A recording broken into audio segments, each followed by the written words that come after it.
one. What's up? Everybody doing all right? Y'all doing all right? That's good. That's Come good. on, who's ready for some games tonight? Who's ready for some games? Y'all ready? All right. This is good.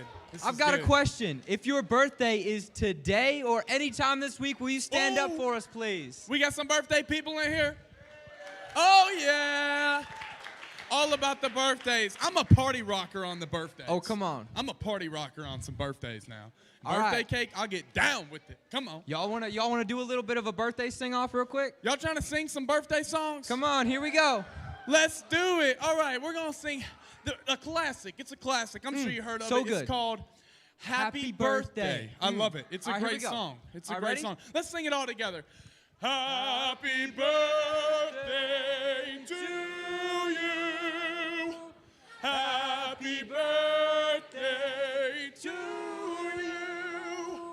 Happy birthday, dear birthday people.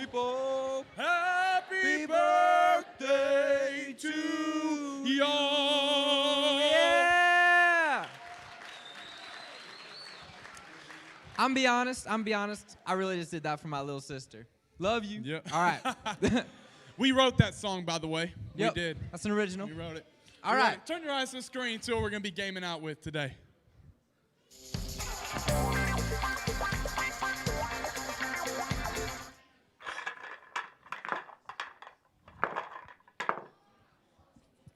Hey, John, are you bing-bonging around? No, man, I'm not bing-bonging around. I am ping-ponging around. Well, what's ping-ponging around? Well, that's our next game. Each family is going to have a designated area behind the table and a handful of ping pong balls. In front of them, there are going to be cups on the table. And each family is going to take turn bouncing a ping pong ball to get it into a cup. And the first family to have a ball in every cup wins the game. Sounds pretty easy. Yes, that's ping-ponging around. Who's ready to ping pong? Oh, my goodness. Oh, you can go now. Who's ready to ping pong around? Yeah, come on! I love it. The energy is happening right now. We got two families. Wait a minute. Wait, hold up. We Wait a don't have minute. two families Wait just a minute. yet. I got it. Give me a second. We're waiting on this Give me one. a second. Uh-huh. Wait. Yeah. Wait. Wait. Oh, I got it. Okay. Oh, we got it. Oh, The snap. first family we have tonight is the Hertel family. The Hertel Come on up. Come on up. Whoop, whoop. Make some noise for him. Make some noise for him. For real. For real. What's the next family? All right. All right. Let me read it. You got it. You got it. The Gibson family. Where you at? Where you at? Yes. Over I here, love y'all, it. Over here. All right, one family on this side. One family on this side. We're about to ping pong around.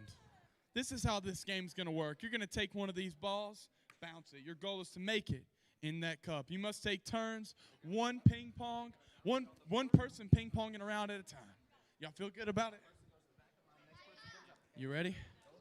Y'all want to count down from 5 with us? Whenever they're done. You done? We're ready. You done? Yeah, Good. I'm ready. We're going to count down from 5 together. You ready? Yep. 5, 4, 3, 2, 1.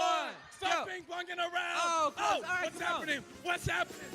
All right, your guys' Y'all job gotta is you get it. gotta cheer First for to him, get it guys. You wins. gotta cheer for First him. to Come get all on. 3. Oh! Here we go. Where we at? Where we You at? got it, you oh, got it. so close. So close. The louder y'all cheer, the better they ping pong around. Make Come some on. noise. Yeah, ping pong around. What's happening? Oh, that was so close. Where we at? Where we at? Keep it so coming. close, Keep it coming. so close. You got Oh! it.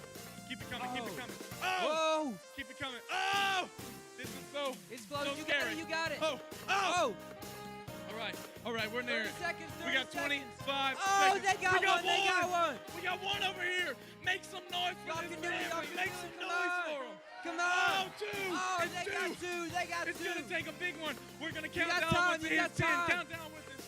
All right. Come back. Come back. Oh. 10, 9, 8, 7, 6, 5, 4, 3, 2, 1.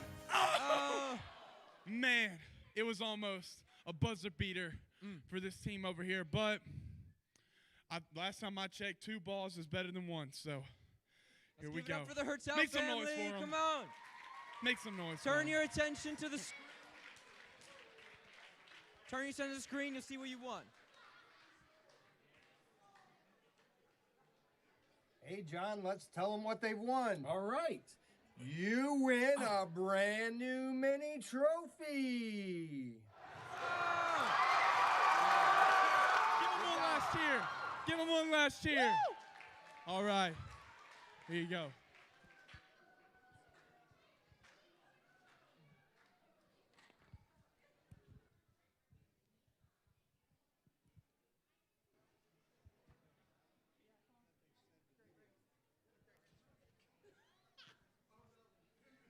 All right, how y'all doing? All right, my name's Dave.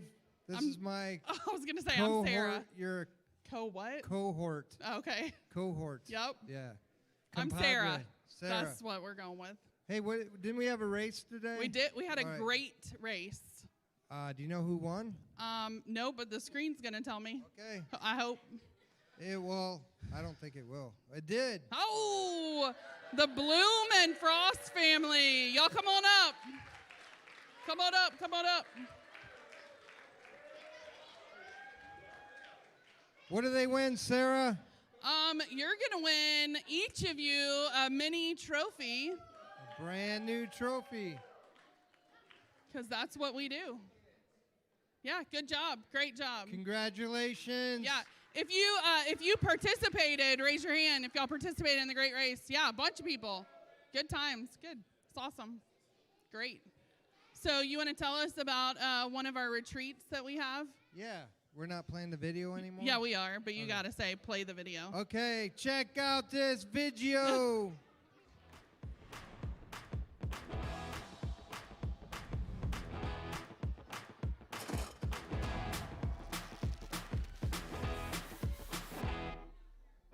At Life Action's Father-Son Retreats, we center ourselves around Christ. We get outside, we have an adventure, and we develop the connection between fathers and sons. Our camp retreats are designed to allow dads and sons to make great memories while being equipped for the journey ahead. That was awesome. At Life Action, we want to strengthen families and inspire your next yes to God. So, fathers, sons, let's unplug, let's have fun, and let's go on an exciting quest with Jesus together.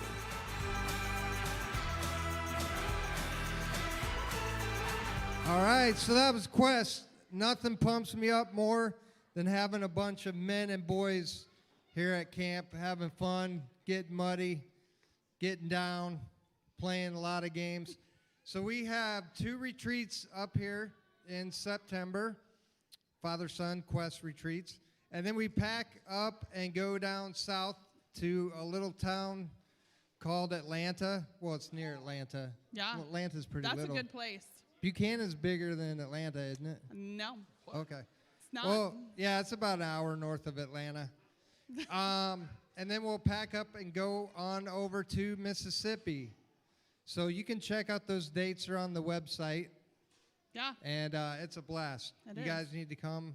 Who's all been to a Quest before? Yeah. Wow. That's all a right. lot. That's great. All right. So we also have a retreat called Journey. So kind of like Quest, but it's for the mothers and daughters. So same theme this year. We have Agency LAC, learning, uncovering your identity in Christ. So fun. We have, we start off Journey with this year with a masquerade ball. So super fun for the moms and daughters. So want to invite you to that. That also, one of those in the fall. We don't take that one on the road yet. But what do they get if they register for a retreat or family camp for next year? What do they get? They get a brand new T-shirt. Hey. Yeah. I felt like that was great. Yeah. Yeah. Yeah. I don't know. Thank you. I like that. It's good. Should we tell them why you have to put a deposit on first? Yeah. You should Okay, tell them so what you do. I would register under a bunch of fake names just for the T-shirt, and then I would cancel. Whoa.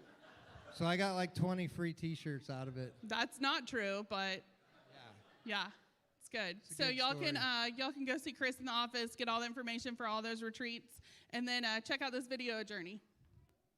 It's a weekend to cherish, one that you'll both look back on and smile. The relationship between a mother and a daughter is a gift. So take a moment to laugh, to share stories, and enjoy time together. At Life Action, we want to inspire your next yes to God, and our camp creates a space for you to pause, reconnect, engage, and just have fun. So moms and daughters, let's take a weekend just for us, to get away from it all and walk this journey with Jesus together.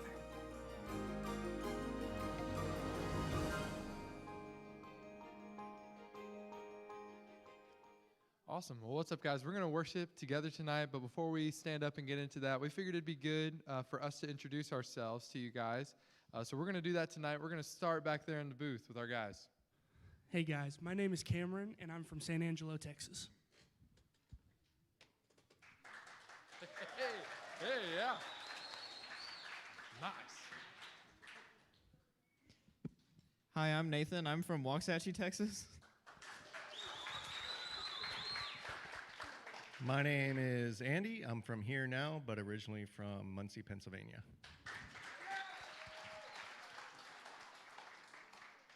Hello, everybody. My name is Grace Doherty, and I'm from Berrien Springs, Michigan. Hello, everyone. My name is Brandon Roller, and I'm from Beech Grove, Indiana. Hey, guys. I'm Ethan Williams, and I'm from Atlantic, Iowa. Hey, my name is Allie Ross, and I'm from Kalamazoo, Michigan. Hi, my name is Issa Rodriguez, and I am from North Vernon, Indiana. And my name is Bryce Howard. I'm from Little Rock, Arkansas. And why don't you guys go ahead and stand up tonight, and we'll worship together.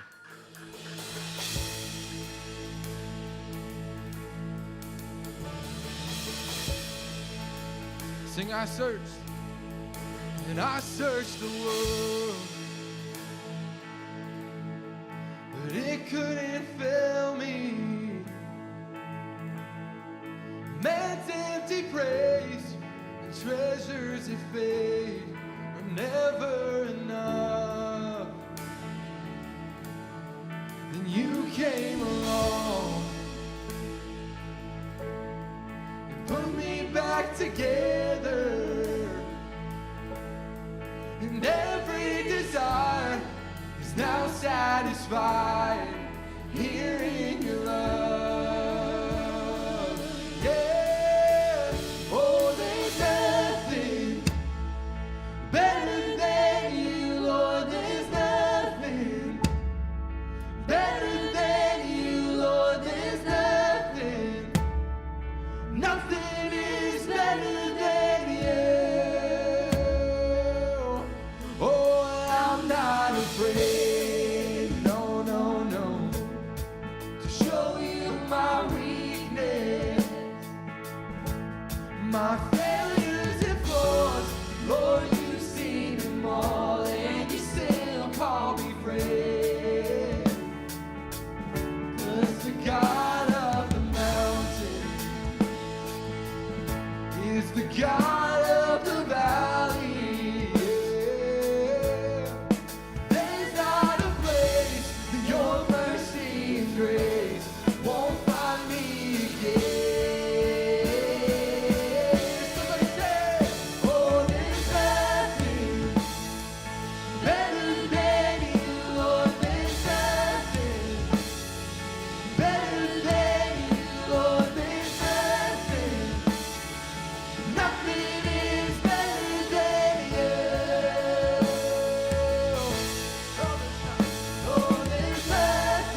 Lord, there's nothing, no, nothing is better than you. Oh, there's nothing better than you, Lord, there's nothing better than you, oh, there's nothing, nothing is better than you. It's turning praise. You turn graves into gardens. You turn boats into armies. You turn seas into highways. You're the only one who can. You're the only one who can. One more time. You're the only one who can.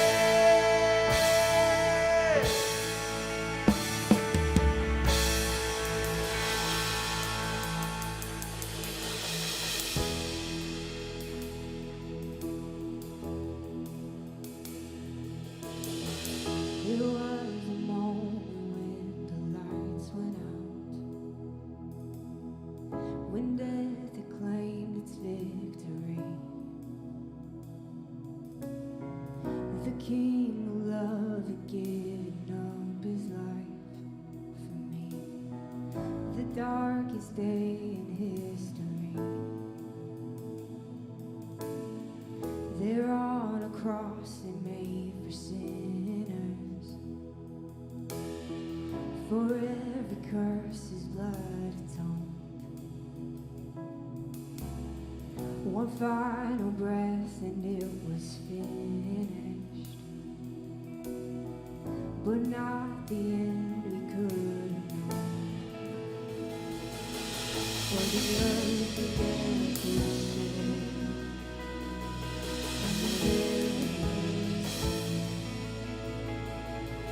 What sacrifice was made, and the heavens roared. So we join them and we sing, oh, hail King Jesus, oh, hail the Lord of heaven and earth, oh, hail King Jesus,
recognize you as our King, our Savior, our friend, our God.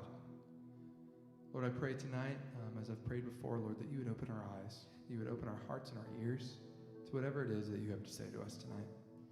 God, would we not respond in fear, but would we respond in faith and in obedience, trusting and believing and remembering and knowing that you're a good God who loves us dearly and wants what's best for us. We love you, Lord. We're thankful for your sacrifice on the cross, and it's in your name, Jesus, that I pray. Amen. You guys can go ahead and take a seat. We're going to dismiss the kiddos. So if you are in Happy Camp, go ahead and head to the back. David's excited. Mary's surprised. Gracie's just kind of, she's whatever. She's not feeling it. If you're in base camp, go ahead and head over here to the side door. Cool, good stuff. Oh, thanks, buddy. I'm going to go ahead and give a solid pause here for the youth. We'll let them, y'all, the youth can just chill out for a second. We'll sit for a minute. I did my job. We're good. Cool. We'll let the kiddos get out of here, and then the youth can go. Alrighty, if you are in youth, you can go ahead and head to the back with Andrew and Delaney. Y'all are going to have a great time with them tonight.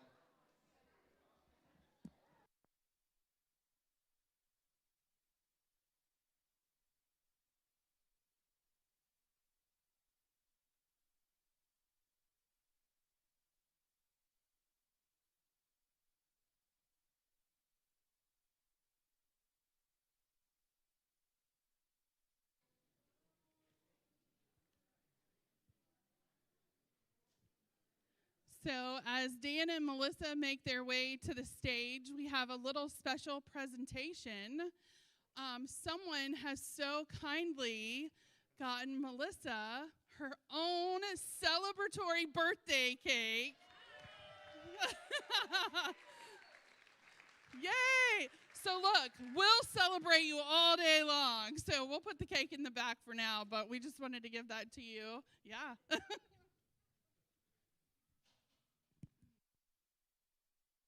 Wherever that came from, thank you. That's a lot of fun. We'll enjoy that a little bit later. Good deal. Well, we're here in the second, this is the third session, but the second part. And if you'd like to open up your notebook that came with you, I don't put notes on the screen with the idea that you have to write everything down. I know you type A personalities out there. You might have to do that just to feel good about yourself, but the reason that I want your notebook open is because I believe God does speak to us in contexts like this, and sometimes it might not be specifically what is said from the platform. It might just be that as we're reading the scripture or as something's being talked about, that sparks an idea in your mind or something you want to follow up with a week from now when you get home. And if you're ready with a pen and paper there, that allows you to hear from God and record that. And so I'd encourage you to just be ready to listen. And if you like taking notes, you can take all the notes you want, of course, as well. Today we're going to talk about sustaining your charge and what it means to stay charged up. You know, it's one thing to come to a week like this and feel like, okay, I can finally let my guard down. The kids are enjoying themselves. We have a little bit of time to actually talk and communicate, and that's a joy. But we know that facing us on Sunday or Monday is something that's going to look like back to normal, right? And normal might mean pressured and no time for anything and a bunch of conflict and decisions to make and money to make and all that stuff. So how will we sustain our charge going forward?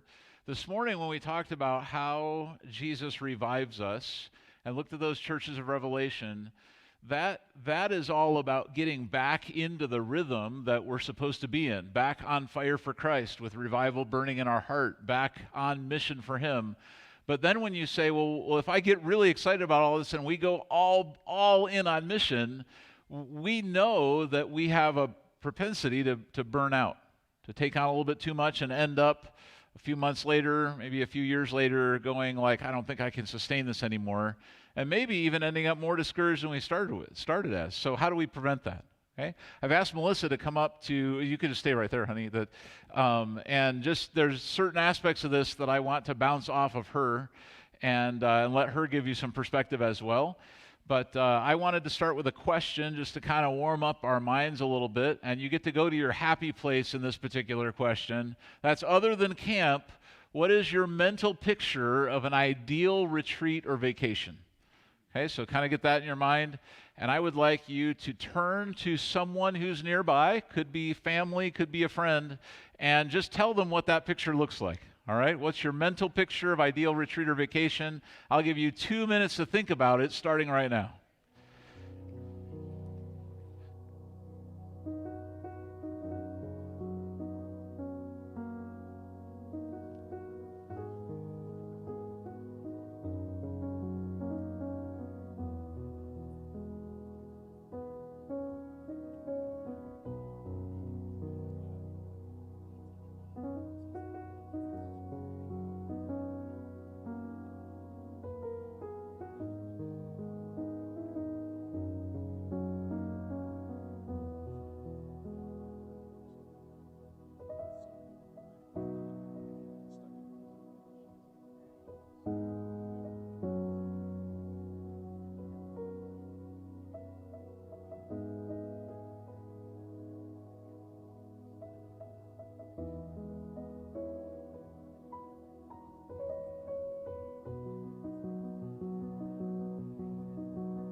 All right, how many of you would say in that mental picture there's something tropical and beachy involved? Okay. How about something snowy, but that's on the outside, and inside there's like a fireplace and cocoa and sweaters and cabins? Anybody that got that picture? All right. So either of those would work for me. The tropical one would be my top one. What I haven't figured out in my mental picture is how to be like, how not have to be surrounded by kids in that mental picture. If I could get that to happen, it probably wouldn't actually matter what the climate was or the housing accommodation. It would just be like, wow, that'd be a moment of peace and a really fun retreat and vacation. Like, we love our kids, but having a break here and there is actually very welcome, right? And so, Melissa, did you share about your big break earlier? I did a little bit with some of the ladies this morning. Okay, so, all right. I don't know well, for those of you who didn't come this morning, I had a surprise trip over Christmas break this year, and it was supposed to be like 5 days, and then Dan made it into 9, and I had never been away for more than like 2 days maybe in our whole entire life together by myself. And I slept the first 4 days, completely slept. I went to Orange Beach and just, and then I spent the rest of the time on the beach or reading a book. And, you know, the weather during Christmas break on Orange Beach was actually like 50 degrees, so it wasn't really warm, but it was warm compared to Michigan. And it was just, by the end of 9 days, I was actually ready to come home. And I kept thinking, like, I'm kind of bored. Like, of all things, I'm very bored. There's nothing to do because, like, there wasn't anything to clean. There wasn't any laundry to do, and there was nobody to cook for. And I'd read already 10 books. So I was like, okay, I had to go to the library at Orange Beach because I was like, I don't want to pay $20 for a new book. So, yeah, it was actually super refreshing. And now I just want to do it again. Maybe not for like 9 days, but Right, that's the danger, guys. If you set that up for your wife and then she likes it, you're like, okay, now we have to work this out more often. But this was after months, if not years, of hearing things behind the scenes like, "I'm so done," or I just need a "All I break." want to do is be on vacation." And she would say, "I love you, but I don't want you to come either. I just want to be alone." So okay, finally, let's do it. Let's try it. So that was a win for Melissa. For her, it's alone time is the big key. So Jesus had this same dynamic, and Mark referenced it this morning. I wanted to take you to a parallel passage from what we saw in Mark 6, where it says that, Jesus and the apostles, they were so busy they didn't have time to eat. And I don't know if you've been there, maybe in your household, maybe in church work, maybe just in career work. You reach these seasons of life where you feel like everything kind of converges, and there's so much on you that you have to keep moving. You have to be like kind of a machine and keep pushing.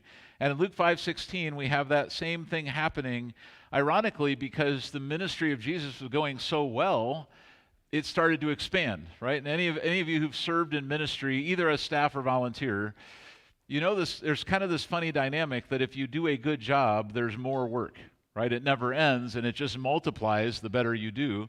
So that was happening to Jesus. People were coming, they were being healed. And there was, sometimes Jesus would even say to people, "Hey, don't spread the word yet. Like, just keep it quiet." Of course, they never did. They would go tell everyone they knew, which would result in the line for healing from Jesus getting even longer. So here we are in Luke 5, verse 15, says, "Despite Jesus' instructions, that is, to keep things quiet, the report of his power spread even faster, and vast crowds came to hear him preach and be healed of their diseases. But Jesus often withdrew to the wilderness for prayer." And it's just striking that if anyone who's ever lived would not necessarily need to do that, it would be Jesus. Jesus was not overwhelmed in the way that we would think of that in like a sense of weakness, but he had in the sense that he was 100% a human being, and he was living the kind of life we lived, he would hit capacity, and he needed to withdraw, and he needed to be lonely, and he needed to pray. And so for him, he would find that solace out in the wilderness. For me, I would say one of the things that I really love, really no matter what the climate or where we are, is I feel so much more at peace if I can get out into God's creation and just take it in. That's one of the things that's really fun about camp, right? Even though there's busyness happening, like boats riding and kids running, it's still when you just are able to spend some time and feel that smoky breeze in your face, you start to think, wow, this is just so beautiful, and it'll be even more beautiful in like 2 days when all that smoke clears out. That it does something for your soul, not just for your body, right? And you realize that you need that sense of retreat. You need that withdrawal.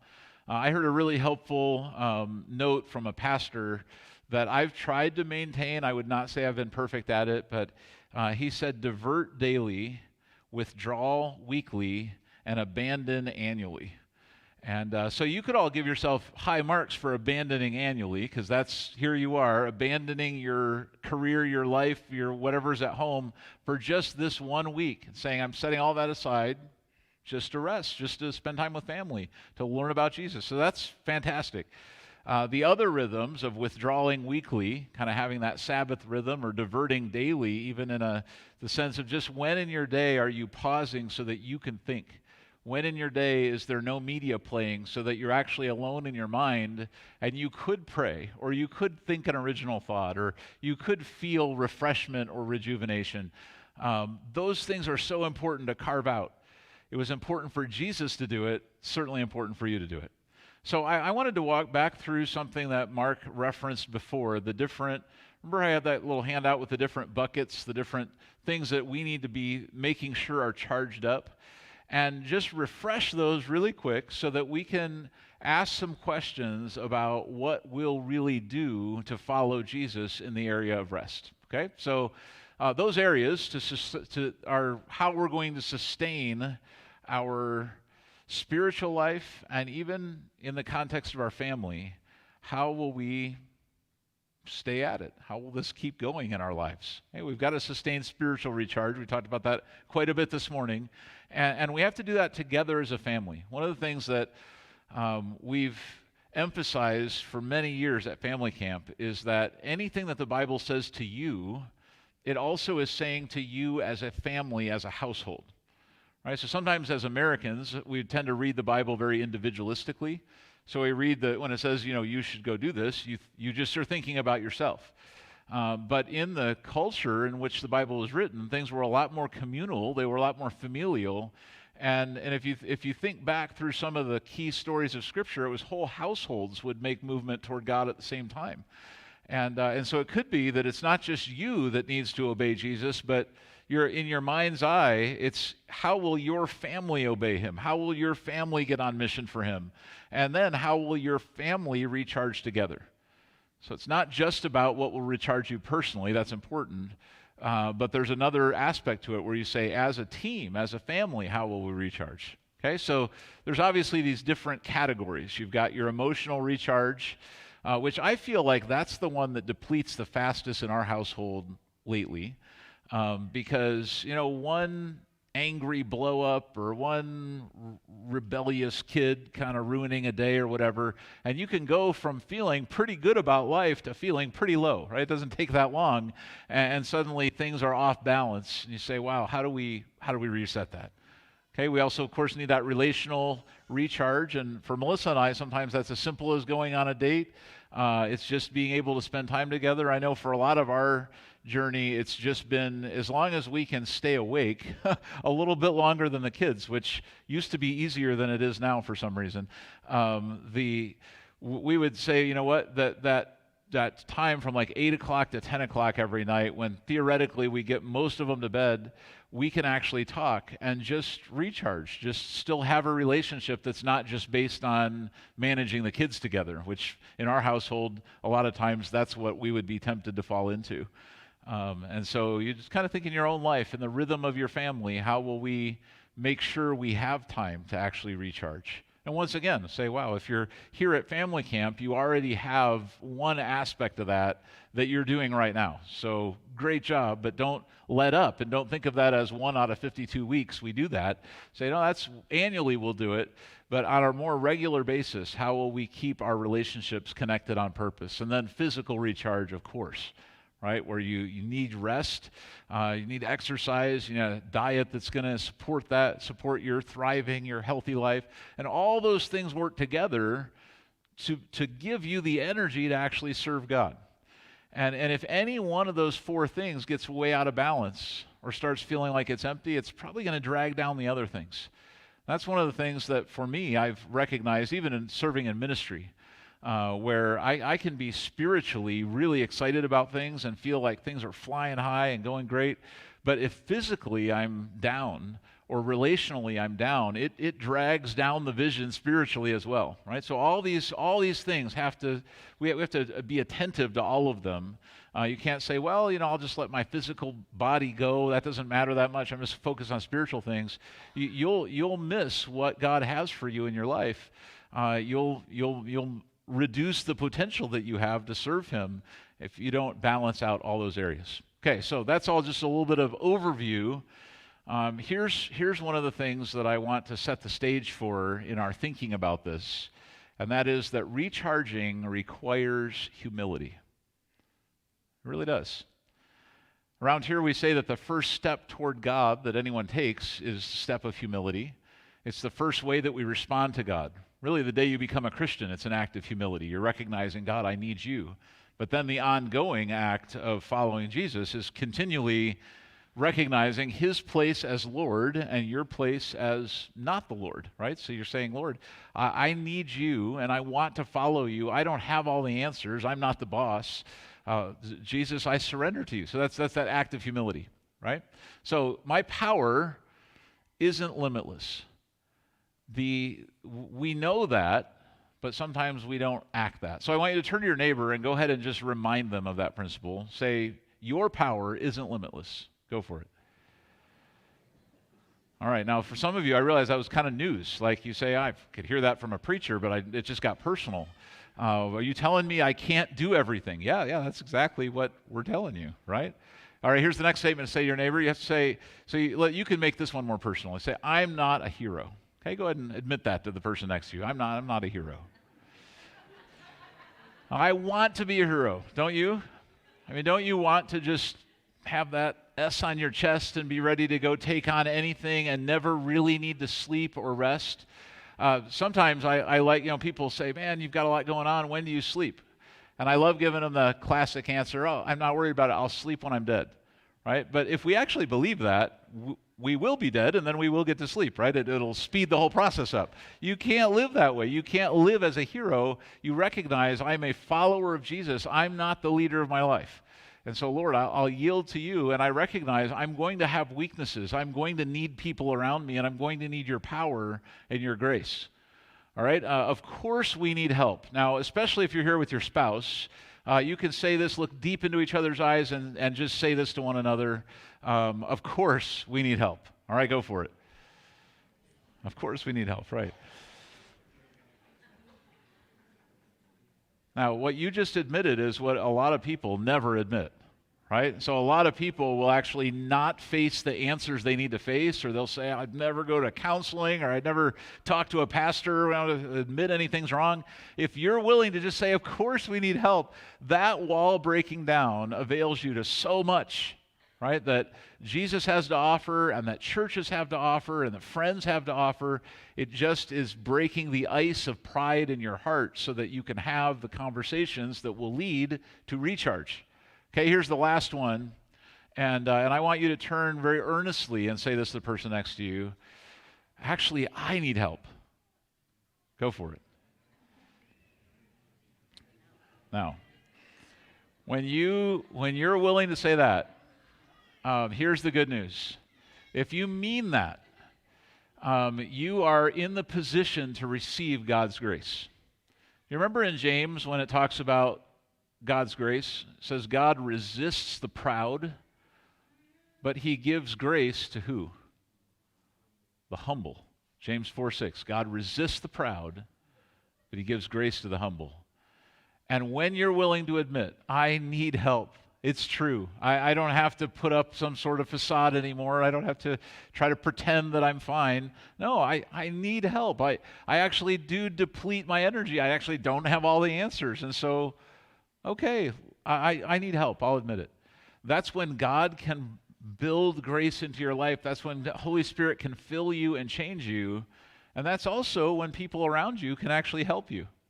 Okay, so it's good news. I look at all this and say, these aren't negative statements to me. These are good news. Because finally, the pressure can reduce. Like the stress of trying to be everything and make it all work out, you can just take a deep breath. Nobody's expecting you to be everything. Nobody's expecting you to work it all out. God didn't create you to do that, right? Instead, God actually gave you the ability to receive his grace, and God recognizes your need, okay? And you can live in a position of humility, just like we did this morning when we knelt down. Say, Lord, I'm willing to kneel down anytime just to admit, I need you. Okay, so we come back to our theme verse as we think about the power of God at work in our lives and say, wow, okay, God's mighty power is at work within us, and I need that power. I need his grace so that things will happen in my life. As long as I'm trying to do it in my own strength, and as long as I'm trying to do it my way, I'll be limited. God will resist me if I'm proud, but instead I can walk in humility. Okay, so a little practical exercise we want to do tonight is just think through how it is that we're actually going to tap into God's grace and the help of the people around us, how we're going to walk together instead of separate through this Christian life. And the way I want to frame that today is to ask you where your recharge ports are. Now, I had one very frustrated son burst into the room this afternoon and said, I can't find the charger. Okay, and we all know that problem here at camp, right? You bring a charger from home, and everybody's got to share that charger somehow, and there's all sorts of devices that are near dead, but you want to go to the beach, and you forget about it, and then you realize, okay, I need charge, or go sit in the car and let it run for a while. So we know what it means to kind of hunt around and say, I need to find that port. Like, where do I plug in so that the energy can start flowing again? So I want to ask you a few questions. And then for Melissa and I, we're just going to share a few stories out of our lives of how these questions, where this has kind of led for us. As ones who do not have this all together, because I would say that we frequently are depleted. In fact, we kind of were laughing about getting ready for this week because, it'd be one thing if somebody said, hey, like, you're an expert, preach on that. Great. But how about the thing that you yourself are just striking out on? Go preach on that. Great. That's pretty much where we're at. Where we're desperately trying to find our recharge ports and say, okay, Lord, we know the right answers, kind of academically, biblically, but somehow in the context of real daily life, we've got to figure out how this all works. Okay. So, first question that we want to ask is, what recharges us? What functionally? What is the thing that you do that actually does charge you up? Now, something that I've noticed is that, and we'll talk about this a little bit more tomorrow, is that in our culture, probably in every culture, but certainly in ours, the things that we turn to for recharge are often not helpful. In fact, they might actually drain our energy more than add energy to us. Okay, we'll dig deep in that tomorrow. There's actually quite a bit in the Bible about that, and so we'll look. I'll save some of that. But one of the things I've noticed is that I would naturally, if I feel like I need to recharge, I trend toward media. Do you trend toward media in those moments? Like, I almost think it's a code word that we'll say, like, man, I just need the afternoon off.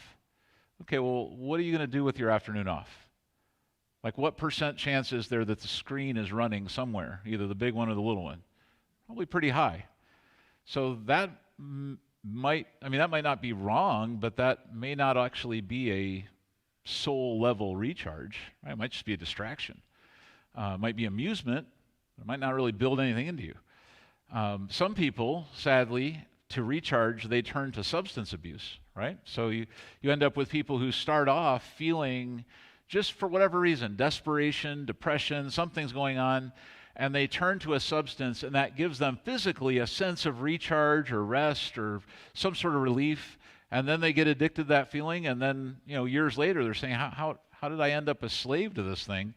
Well, they're turning the wrong direction for recharge of energy and a reset in their soul. So what does recharge us? I just want you to think about it for a second. If you took away the things that are either sort of neutral or negative and said, all right, the positive things, the Sunday school answer, like the right, quote unquote, right answer would be, man, I feel recharged when I pray and when I read the Bible. But I know, at least to me, sometimes that's true, but sometimes that those disciplines themselves don't feel like recharge. They feel like more pressure, like, man, I'm supposed to do that. It's another thing on the list to do. So it's interesting to start thinking about what actually is the thing that recharges you. What do you know you should turn to? All right, so before I give you a couple of my answers, Melissa, I'm going to turn it over to you. And right now, in Melissa's life, I'll just speak for her. She's burns the candle at both ends, not because she's overcommitted necessarily, but because, like, our lives, they are overcommitted, but we can't do anything about it. It's not like we say, oh, no, I just won't take care of 4 kids this week. We pretty much have to do the job. But what are the things that you feel like are healthy recharges for you? Yeah, so it's just providential that we live so close to Lake Michigan here. I can tell you that there are days, especially when Dan travels with Life Action. Recently, he was gone for, 15 days or something. He went and spoke in Pennsylvania, and then he got COVID, and I said, do not dare come home. I do not need that in my house. Actually had COVID and strep throat simultaneously. At the same time. So he had to live in a hotel for an extra week or so till he tested positive twice, because I was, like, determined that we were not going to get COVID again. Anyways, and I just kept thinking, like, I hate being a single parent. This is, like, really ridiculous. Like, I'm so tired of everything. The thing that I've found, especially living here in gray, overcast skies, is that if I can just see the sunset over the water, every other day, it's so worth it. And so I just put everybody strapped in the car because, that's the only way you can contain a bunch of 4-year-olds. And we go to the beach, which is like 15 minutes away from our house. And I put a movie in, and I just put my noise-canceling little lovely AirPods in. And I sit and listen to nothing, like literally nothing. I don't have music playing.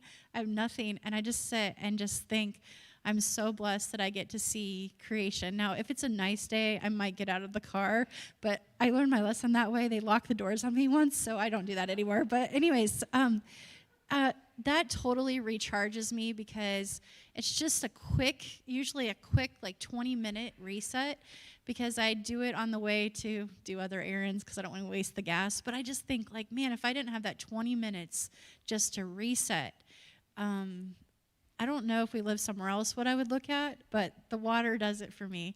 So that was something I do that happens weekly that I figured out that I didn't share this morning was I have a group of high school girls that just bring joy to my heart. And I started when they were like in junior high. I'm like super emotional about this today because I keep getting texts from them today because they're like, we're sorry we forgot your birthday. And then they write me these lovely notes of all the stuff in the last 2 years that has impacted them. But anyways, I was just thinking today, like, the reason why I started having a ministry with these girls was actually in response to all the testosterone in my house, because I was the only girl. And I thought, how am I ever going to like help my boys know how to interact with young women if I don't know what these young women are thinking at the same time? So it was kind of like a motive behind it, but then I fell in love with them. So anyways, these 11 girls, it's been 4 years now, and I don't know what they're going to do when they go to college. I'll probably like have an emotional breakdown because I just feel like they're my kids, but they totally recharge me. So like the night that I go do Bible study with them, it's not fun youth groupy activities. We're just reading God's word and talking about cultural stuff that's like really impacting them. And man, it just is like the biggest recharge ever. Like I come back and I'm like so excited to like text these girls and talk to them. Sometimes I don't like getting their texts in the middle of the night, but it's just part of, I just think about it and think like, man, if I were their age, if I had had that person in my life, I could have had a different college experience. And so I just hope for them that they're getting as much joy out of our relationship as I am. So those are two things that I do that are really quick things, because I found out that serving other people that are not necessarily in my house brings me this feeling of purpose in a different way. Yeah, right. And along all that time, like I get to manage the fact that there's all these guys that have mixed feelings about the house being filled with girls, right? So sometimes, it's like, wow, all these babes are here, we got to go bother them somehow. And then other times they're like, Dad, I'm not coming home if Mom's doing her thing again. That's okay, stay out. That's fine. Somehow they all appear in the summer, though, because we have a pool. And it's really amazing how work schedules kind of like, are you having Bible study this week? And I'm like, are you asking if they're all going to be at the pool or not? So it's real. Nobody's in here that's related to us right now, but it's really funny. So kind of scan. Are they in here? It wouldn't be a secret. I mean, the last few weeks have been like, are they coming over? I've noticed because they like have been stealing my calendar to look at it, like going, like, is it on the calendar that the girls are coming over? So that actually leads not exactly that thought. The previous thought leads to the next slide, and that is, when you think about what recharges you, that would be like activities. Okay, so the activities are things. So reading the Bible would be a great recharge. For me, I find that in Psalms specifically. I feel like if I'm really down, just using some Psalms to kind of kickstart some prayer, that's a recharge for me. I love swimming. I love outdoor stuff. So it's kind of a mix of like spiritual and non-spiritual activity, but whatever you do, you can do for God's glory, right? So if you're doing it with the heart to glorify God, there's all sorts of options there. That leads to this next question, and that is, who recharges me? So what I'd like you to do, and at the end of our session today, I'll give you some time to write this down, but I'd like you to just think about people that you spend time with that recharge you.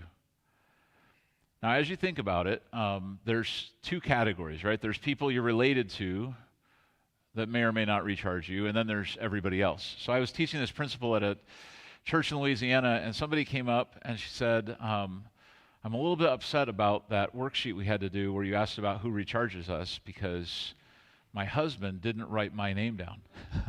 Well, maybe. I mean, I'm not going to judge. Maybe that's true. So ever since then, just to not create some sort of marital conflict, I say, other than your family, who do you spend time with that recharges you? Okay, that means you get to think friends, not your wife or your kids or whatever. But I think about it even in our household. We've got, obviously spending time with Melissa recharges me sometimes, although sometimes there's intense challenges that we're facing, right? And it's almost like I need to talk to a buddy or just need to have some other time. Sometimes it'll be I'll find recharge hanging out with the kid that's not in trouble, right? So the ones that are in trouble, it's like they're draining, but then it's like, say to the one that's not in trouble, hey, do you want to go get a coffee or something, or go hang out or go do something? And it's just positive to be with somebody that's not in trouble sometimes, which is actually hard. It's hard to find that moment, because the troubles all overlap. But so I think about who recharges me, and I have a couple different friends that I would go to. Sometimes it's not even best friends. It's just the ability to go and talk to people who are not in the situations that I'm in and connect with them. Sometimes those are people far away that I've got some friends down in Naples, Florida that I've known for years, and I'd say at least once or twice a year we somehow find each other at a pastor's conference or at some sort of a trip and just get to hang out. And when I'm with them, I feel almost like I'm a teenager again with my best friends, just doing whatever, stay up late at night bowling or talking about theology or whatever. And you literally act like it too. Yeah, that's probably true. But yeah. But I find that as genuinely helpful, because when you come back from those experiences, you're filled up, right? So sometimes people actually are a big key to this. So other than me, because I'm sure I'm your number one recharge, but other than that, who recharges you? I think friendship for me has changed in just seasons of life. When I counsel with women, I say there's my perennial friendships that are, ongoing. Like I could call one of my friends from college and we couldn't talk for a whole year and we still connect. And then I have some annual friendships that I have. But I was just examining my life the other day and realizing there were some people that I probably needed to spend less time with because I had not had some strong boundaries with them, and they were just sucking the life out of me. Anytime I would talk with them, it was kind of I just felt down, and I felt more like there was more things I needed to do. And so, that's a hard situation to be in, especially in ministry, because you don't want to say no to coffee or whatever. But the people who recharge me the most are usually the people that I don't have to clean my house for, that can just say, hey, I just wanted to come over and let my kids play at your house. Do you care if I just come and sit in your backyard? I'm like, and she's like, those are the kind of people, two of those people, those ladies, when they come over, all they want to do is tell me their story and have me pray with them and just let's be real together for this week. This is what I'm struggling with. So I'm always super thrilled to have them come over because I feel like when they leave, I feel like, yes, this is why I'm here. This is what I want to do. And I don't feel drained. So those people are the people that I look to. We were just talking about the other day about how I think that friendships for me haven't always been with my peers. Because right now, some of you can relate to this. I have teen children, but then I also have little children. So I'm not exactly a young mom anymore because, I have teens. So I don't fit in the moms that have 5 and unders anymore. I go in their group because they want me to come in their group, but I'm the old mom there. And so they're complaining, they'll talk about all the things they're doing to try to get their kids on a schedule and whatever, and I just smile and nod, and it'll come. They're not going to go to college sleeping in your bed. They're not going to, all these things that you learn as an older mom. But and so I don't really fit in either group too well and so I feel like I gravitate toward, actually I just gravitate, we were talking this, I gravitate toward the grandmas and the grandpas at our church a lot. And I think it's because I do miss, we don't have family in the area, and I just miss that in my life. I miss my grandparents. And so right now, those are the people who recharge me the most, are those people who actually just, for whatever reason, want to come and watch my crazy house. I have a lady who comes once a month to sort my socks. She just says, "Can I come and sort your socks and watch your kids?" And I'm like, "What are you doing that for?" And she's like, "It's the most hilarious thing ever. I just sit there and watch the chaos, and then I have something to talk about for the rest of the month." There it is. Yeah. And yeah, she recharges me because I don't have to sort all my socks. It's great. Yeah. By the way, in that ongoing saga of chaos, some of you are in the dining room, that something, like, so Nora, the one sweet little girl that is like, creates problems where, and she with a smile, like it's not out of a bad attitude. She always thinks of a way so something has never happened to us before. She went out to pick Melissa a flower and brought the entire flower, like with the roots and the ball and into the lunchroom and handed it to her. So, okay, well, there it is. Thanks. So we went back out and planted it in the row of camp flowers there, and then of course the other little girl saw it and pulled one up. Like, oh no, this is gonna be a rough week on the botanists or whatever around here. So, here's the challenge on this one. I would challenge you to intentionally set aside time to be with the people that recharge you. Because the people that need you they're different, right? As servants of Jesus, we know we have to go to people most in need. We have to love the people that are difficult. So a lot of our lives are going to be spent with people that, if we're looking at it selfishly, we say they're draining me, right? And they are draining you. I mean, but you're serving them, and that's part of what it means to love. But you as one who wants to maintain this life for a while, you don't want to die out tomorrow. Think about who are the people that you could spend time with that genuinely fill you up, and then put that on your calendar and prioritize it. So that as you think about this week and next week and the next week, you're not just looking at an endless list of needy people that are lining up. And sometimes the needy people are just the ones that live with you, your own kids or whatever. But instead, you get to look forward to some recharges relationally. Okay? Here's another question that's helpful to ask and evaluate, and that is, where do we recharge the best? Where does this happen for you together as a family? You can ask, where does it happen for you personally as well? I mean, both of those are legitimate, but where together do you feel like, as a family, you are filled together? And so that could be a location, it could be, maybe it's church, maybe it's your small group, maybe it's, whatever, Thanksgiving dinner. Thanksgiving dinner is an interesting one to throw out, because for some people that's like horribly draining, right? And for other people, that's like they look forward to it all year. That's a big, so whatever the story is, just think it through. As a family, where are we finding that recharge? And let's make sure that that's on the calendar. Let's not neglect that. And then how often do we need to recharge?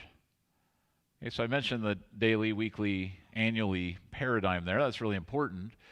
But you might recognize, like, kind of as Melissa was joking, I mean, I think it's legitimate. We do have like such a high need scenario at our house right now that probably that alone retreat time for her is something that needs to be somewhat regular, right? So it depends on how often we can afford it, how often we can manage all the child care dynamics of what that means.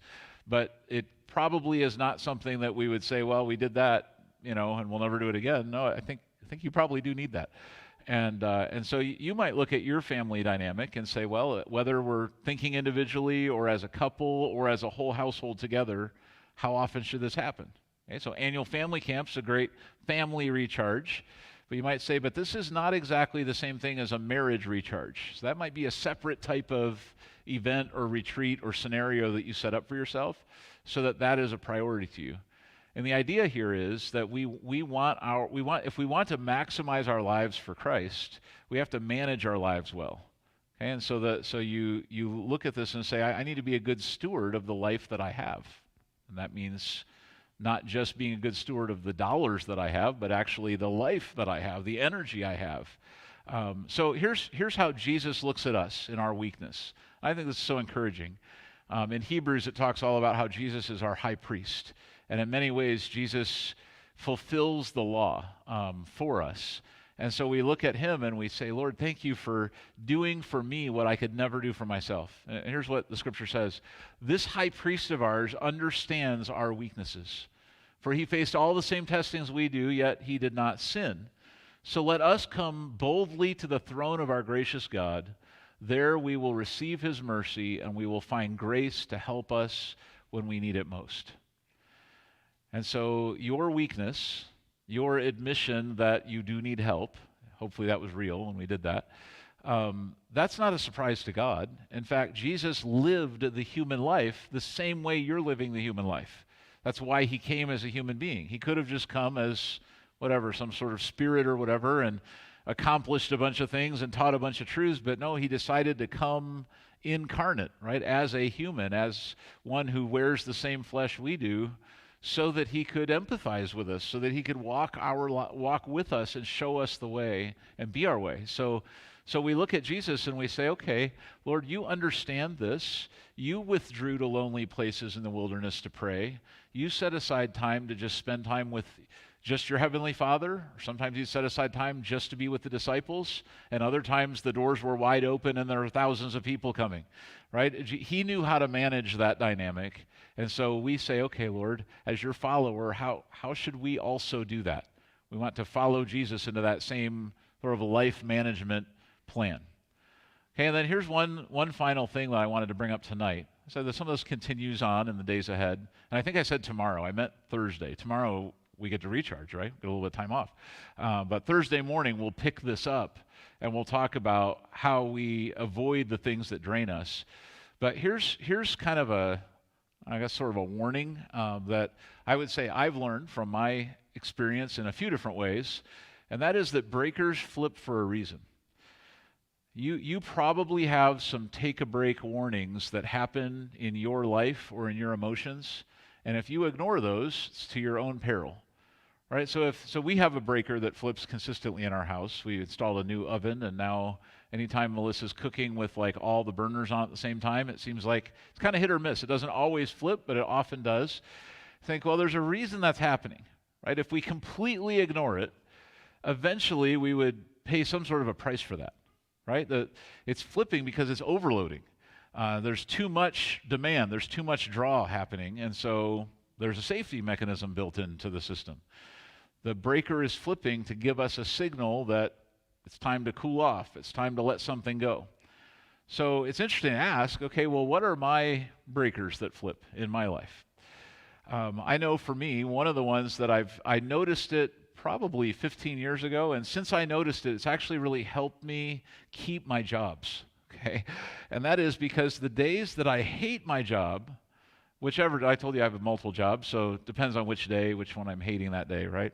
And the days that I hate the job and have a bad attitude, I recognize that almost always I didn't sleep well the night before. Sometimes I didn't sleep at all. Either stayed up way too late of my own volition or of sickness or whatever else.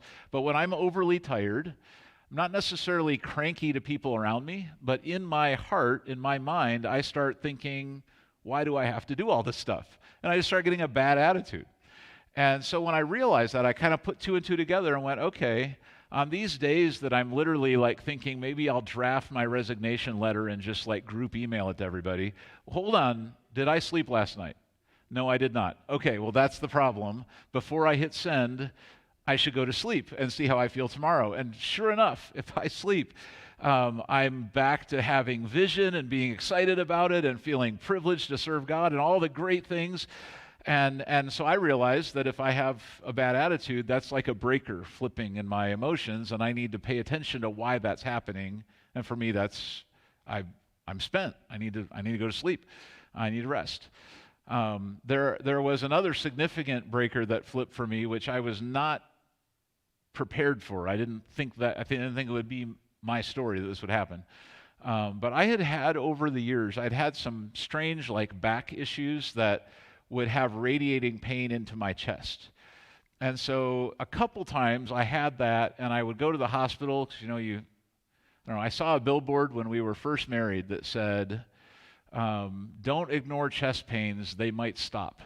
So you see that, you're like, well, okay, I guess I'll go to the hospital. And so they would check me, they'd do all the tests, nothing's wrong, and I'd end up at a chiropractor, and they would do something, and then like problem solved. So I go, okay, so I've got something that, if it's out of whack, I feel pain here, and it just sort of is disconcerting. But so I've had people say, hey, your heart's fine, you're still kind of young, don't worry too much. So that type of thing started happening a year and a half ago, and so part of what I was battling with was, is this just another like visit to the chiropractor type of an issue? I did do that, and that wasn't helping. And I kept feeling weak, kept feeling like I was, I would have sort of chest pressure, and then I would feel like my heart was fluttering, and multiple symptoms, and so then I made the life-giving, peaceful decision to Google my symptoms. And as you can imagine, they all got a lot worse when I started reading what they might be. And so then I thought, okay, if you don't ignore the chest pain, it could stop. And Google says I'm dying, and I probably should go to the hospital again. So I went, and I ended up getting a bunch of tests, and one of the tests was inconclusive, so I got to do the run on the treadmill test. That was inconclusive, so I got to do the next level. And then they said, hey, there's some sort of a shadow in this readout. And they said it probably is fine. It's probably actually a shadow from like the angle that somehow the image was taken. But it might not be. It might be a problem. So we need to do the procedure where we actually go in and look in your heart. And so we booked that. But then the doctor said, because this could be really serious or nothing, we want to put you on some preventative heart medication just to be sure. Okay, and he said then that may have some side effects. So I started taking that heart medicine, and oh my goodness, I don't know if any of you have ever experienced that, but that was worse than what I started with by a lot.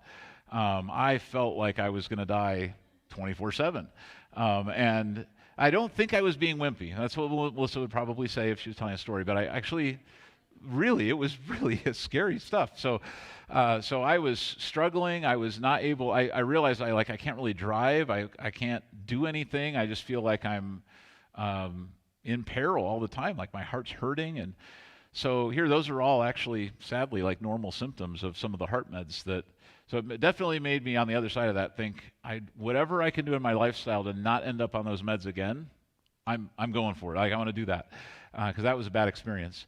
But it got so acute that I went back to the ER and just said, I can't do this. This is messing me up way more than what I started with. And so they kind of moved up my timeline. They said, okay, it's kind of like emergency status where if it's not sustainable, we can't have you just suffering for weeks while I was waiting for something way out on the calendar. So they moved it all up. I got to go into what I thought was a really neat machine. Felt like I was in Star Trek, where they put the little thing here and somehow they see in your heart. It was amazing. And I was awake so I could see the inside of my own heart. And it was really cool. At the end of the whole thing, they said, well, we've got good news. Your heart is in wonderful condition. Okay, well, and when you get that diagnosis, what are you exactly supposed to do with it? You're like, well, great, but I still have a problem. Something's wrong. I've been uncomfortable. I've been in pain. I felt like I'm out of breath. I've got all these issues, and I can't place it. And so multiple doctors, as we consulted about this, said it sounds like anxiety. That's what it sounds like you have. Now, I'm a pretty chill person. Like most people who know me would say, not easily rattled, most I'm not really upset very often. And so I would not have self-diagnosed anxiety, but I am carrying a lot of challenges. And what I realized as I started to learn about that and read into that was that Some people, some people that how they deal with it is like explosively right away. Other people, it just goes inside and doesn't come out. I realized, okay, I'm one of those people.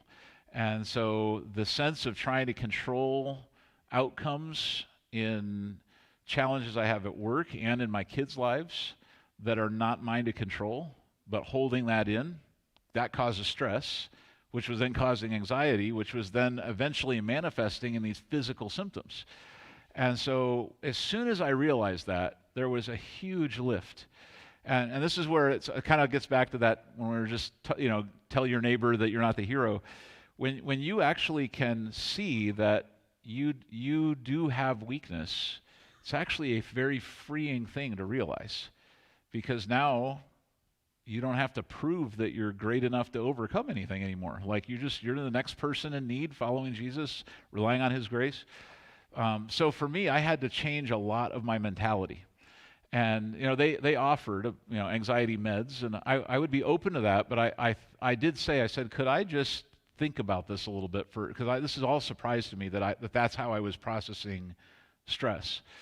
And so I really prayed and sought some counsel from trusted friends and started to think about what I really need to do is let go of control of some of the things that I had been holding on to trying to make happen. And I would say especially in parenting. We all have stresses in all areas of life, right? But in particular, challenges in parenting, I was trying to make the outcome right and feeling like if I could do it right, or if I could work hard enough that I could fix the problems. And even though I would probably get up and preach a message that says that's not possible, I was still thinking I could do that. And so giving that up, actually surrendering that, physically changed how I feel in a way that I would say it's hard to actually describe.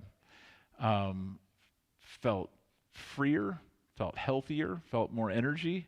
I wouldn't say quite overnight, but certainly within a few weeks. It didn't take that long for the prognosis in life to significantly lift and all the symptoms I was having to go away.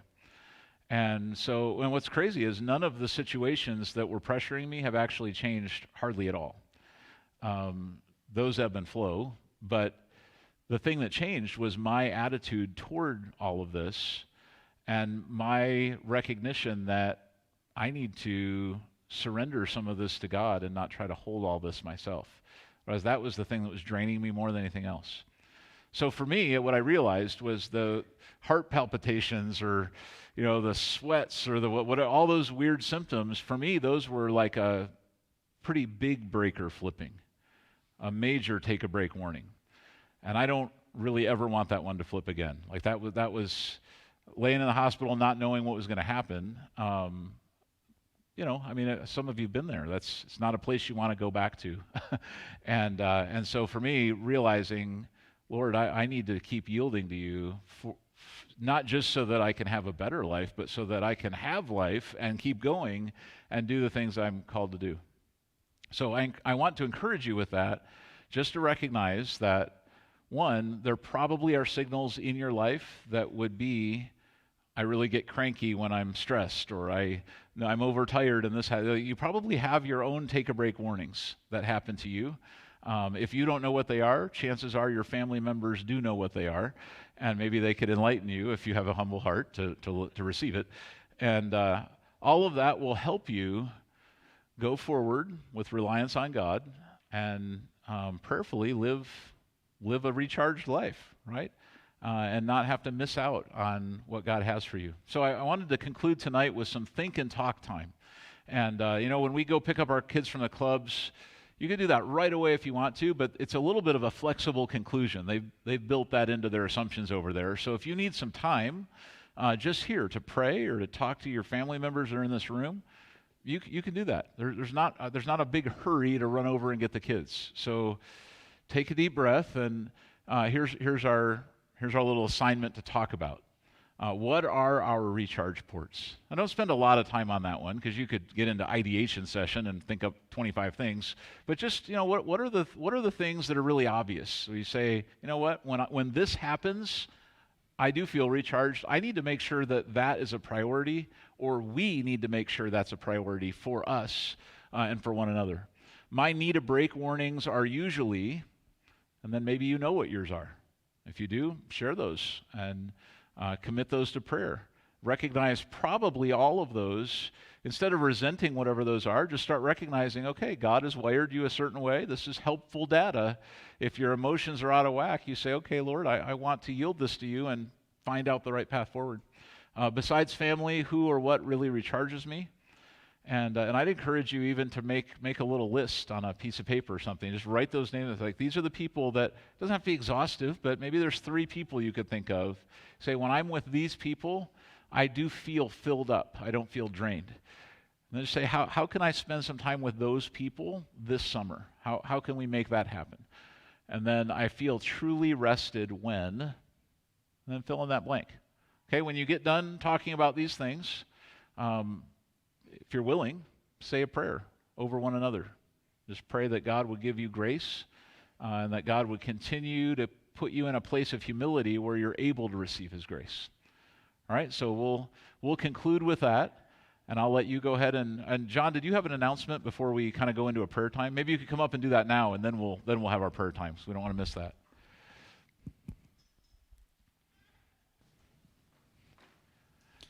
All right. First of all, thank you, Dan and Melissa, both. That was excellent. So thank you very much.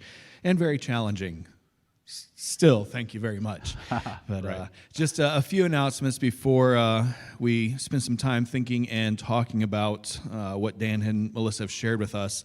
Tonight is the 11 and under Gaga Ball and Carpet Ball tournament down at the Pavilion. So if you've got 11 and unders who are signed up for that, make sure they're down there tonight for that. And also, for those who are 12 and up, we've got Smuggler going on tonight. So if you've got 12 and ups who want to play Smuggler, make sure that they're up here at the tab at 9:15. And parents, you are welcome to join them for Smuggler. Just remember that trees do not glow in the dark when you're running. Also, remember, text questions to the speaker. Later on this week, there will be a Q&A session, question and answer session. So if you have any questions, make sure there's the number up there. Text your questions that you have, and Dan has the answer to anything you could ever ask him, right? No.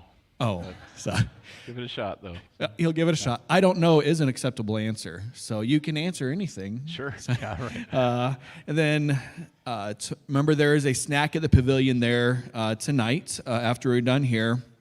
Tomorrow morning, real quick reminder that it is an unscheduled day tomorrow. There will be a continental breakfast available at the Pavilion, at the Lodge, 8:30, and then a full brunch at 11 a.m. Full brunch at 11 a.m. No session tomorrow morning or tomorrow night, and there will be snacks available at the snack shop around 2 p.m. And Daily Grind video that is going to be sent to you by text, even though I think there was a little glitch and you might not have received that. If you did not get the Daily Grind video texted to you this morning, please let us know so that we can remedy that and so that you will get that in the morning. And then tomorrow night is the breakaway dinner.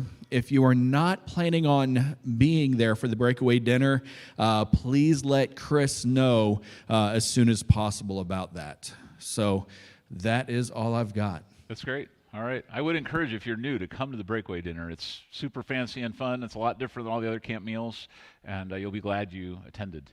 But let's turn our hearts to prayer and conversation. Maybe we'll come back to that other slide that was up here, guys, just so they can remember those points. There we go. And after, 5-10 minutes, we'll go get our kids. We'll head down, but let's dedicate a little bit of time here to reflection. Thanks.